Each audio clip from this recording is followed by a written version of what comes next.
इस चिरमिरी को लेकर? क्योंकि जब पिछले बार भी आप थे 5 साल, तो लोगों की बहुत सारी अपेक्षाएं थी, कुछ चीज़ें पूरी हुई, कुछ चीज़ें नहीं हुई, कुछ लोगों की शिकायत भी बची रह गई है। 2015 से 2019 तक का जो मेरा कार्यकाल था बिल्कुल बेदाग था और निर्दलीय होते हुए भी मैंने संघर्ष करके कांग्रेस के, बीजेपी के।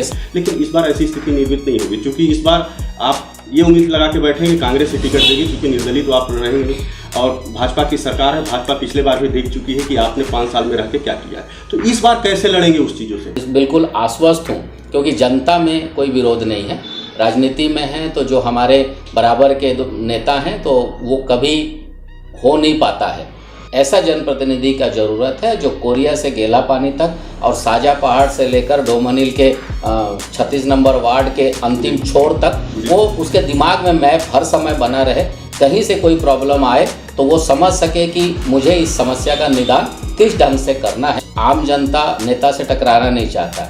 अभी दूसरा नेता के पास जब वो रहेंगे तो 4 नेता की बात कर रहे हैं, मैं शायद इशारा भी समझ रहा हूँ, उस मुद्दे पर भी आऊँगा। उस बात को लेकर आवाज़ उठाया, नगर निगम को लेकर उठाया, विधानसभा के विकास को लेकर आपने आवाज़ उठाया, तो क्या आपको नहीं लगता है कि आपके चुनाव में वो विरोध करेंगे और खुल के विरोध करेंगे? जहाँ कहीं भी गलत होगा मैं उसके खिलाफ खड़ा रहूँगा, चाहे कोई पुराना मंत्री विधायक रहा हो या आज का मंत्री विधायक हो। नगर निगम में कमिश्नर, इंजीनियर मिलके जिस तरह से भ्रष्टाचार किए हैं, अपने अनुभव कमाने का क्या दायित्व है कि उनको ये बताया जाए कि भैया ये गड़बड़ है, ये अधिकारी आपको चढ़ा के यहाँ आपको नुकसान पहुँचा। आखिर देखिए नुकसान हुआ। बताइए कितनी बड़ी बात है, आप महापौर बनती हैं, अगर जनता आपसे उम्मीद जताती है तो आप कहते हैं कि आपने मुझे महापौर नहीं बनाया है। तो ऐसी कांग्रेस की सोच रही है और फिर आप चाहते हैं कांग्रेस आ जाए, क्योंकि आप अपने आप को वहाँ प्रेजेंट कर रहे हैं, इसलिए ऐसा चाहते हैं क्या? तो आपके ऊपर भी लगा था ना, जब आपके पास आपके केबिन में कुछ चिरमिरी की जनता गई थी तो उस समय आपके समय में भी हल्ला उठा था। आपने कहा था कि झाड़ू लगाने मैं जाऊँगा, सफाई मैं करूँगा, मेरा काम है क्या? आप अपने पार्षद को क्यों नहीं कहते हैं? ये आरोप तो आपके और भी लगा था।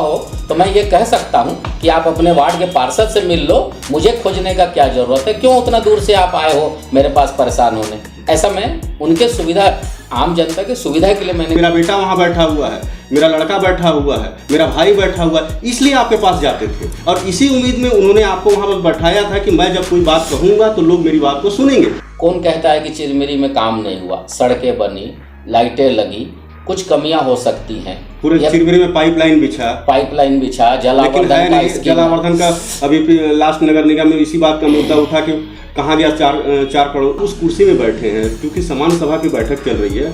समान सभा की बैठक में आप उत्तराधिकारी, आप सर्वे सर्वा हैं, आपको ही निर्णय लेना है और आप उस समय बताएंगे कांग्रेस ने क्या विकास किया है। महापौर के बताने से पहले आप सारी चीज़ों का विकास का वर्णन कर रही हैं। मतलब आप या तो आप स्वयं महापौर हैं, क्योंकि आप अपने पद की गरिमा को शायद ध्यान में नहीं रख पाए। लेकिन आप पे एक चीज़ को लेकर लगातार आरोप लग रहे हैं, आपने सौंदर्यीकरण को लेकर नए नए आयाम स्थापित किए। यहाँ जगह जगह चौक चौराहे में नया कलाकृतियों का भंडार किया, वहाँ पर रखा सारा चीज़ें, लेकिन उसको संधारण करना चाहिए। जिस तरह से उसको सजोने का प्रयास किया गया वो नहीं हुआ। करके मूलभूत जो आवश्यकता है, रोजगार नहीं है, उसको हम स्वीकार करते हैं। लोग यहाँ विकास के लिए कोई विजन नहीं है, हमारे युवाओं को मौका नहीं है, वो भी मैं स्वीकार करता हूँ।